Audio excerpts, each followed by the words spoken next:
All right, as we talk about vaccinations, if you've been looking to book an appointment and you're finding it hard, you are not alone. There is a group on the digital front lines, and they are here to lend a hand. And the sole mission of Vaccine Hunters Canada is to help Canadians across the country find and book those appointments as easily as possible. So there are some prominent names, by the way, even taken to their social media accounts to applaud their efforts. We can bring those up here. We have tweets from Minister McKenna. We have Zane Chagla, who is a favorite of our show here, infectious disease expert. We've got a tweet from Humber River, Isaac Bogosh, all of them applauding the efforts that we are seeing here. So let's join one of the co-founders of Vaccine Hunters Canada, because I'm going to give you a round of applause. This is Joshua Kalpin. Good morning to you, Josh. Good morning. Thank you for having me. This is unreal. I'm just going to do a quick pop over to your Twitter account, and I'm going to give your handle, Vaccine Hunters. You have almost 134,000 followers that you have grown alongside 4 other volunteers. I'll talk about you guys in a second. In less than a month. Is that right? That's awesome.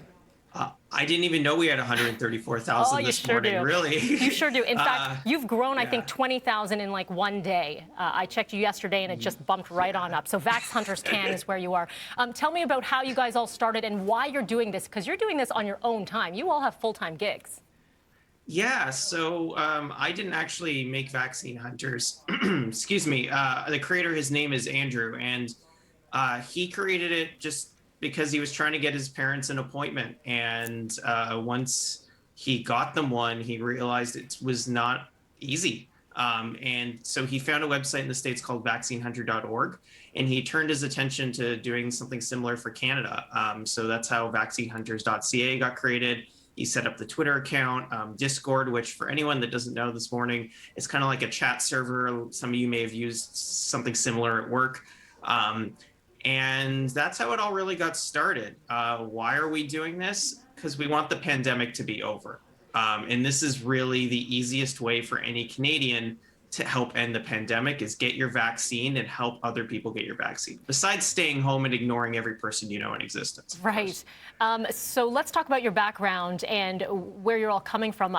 You're from Toronto, right? So you're local. I'm from Toronto, yeah. But I was living abroad before, till shortly before the pandemic. Okay, and then your volunteers, they're across the nation, right? So how are you finding all of this data? And because it's very specific. If you've been to their site, it'll say something like, this specific pharmacy in Scarborough is offering, 1,400 doses. Yeah. Go now.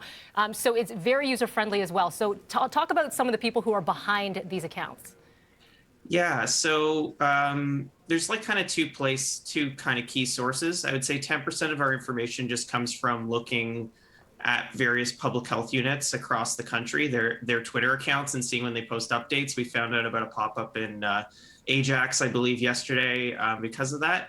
But that's really a small portion, and that's more of like informative updates. But most of the information comes from ordinary Canadians just sending us Twitter DMs within our community on Discord, email, Facebook. People just find stuff, and it's kind of crazy. Like sometimes I'll go look for some pharmacies. We did that Sunday night when the 40+ AstraZeneca thing was a thing in Ontario. But really, most of the tips come from just people being like, hey, there's shots at this Shoppers at Lawrence Avenue West. And then we tweeted that out, and there was a 3.5-hour lineup, and everyone got shots. So it was great. It's got to be satisfying to see the end result, right? People are saying thank you to you on social media in any which way they can because they are getting those jabs. I just really quickly want to ask you, how long are you going to continue this for? Well, in engineering, we like to say that the 90% is easy, the 10% is hard. So until we're at 100%, and it's basically we're hunting down people to find vaccines for, that's when we'll be done. So we'll keep at it till then. Amazing. Joshua Kalpin, thank you for all the hard work to you and your team and your volunteers for doing this. Again, Vax Hunters Can on Twitter, vaccinehunters.ca. You can also find them on Facebook and Discord, because sometimes it's a little bit harder with voice and texting. Sometimes there's a language barrier as well. So you're helping assist in that very important work. Thank you, Joshua. Yeah, thank you. All right, 8:09 is your time right now. Steph, that's awesome. I'm a big fan of them. Oh, that's incredible, and definitely need to hit up that website and get more information there. Thanks so much, Mel, and thanks so much for that.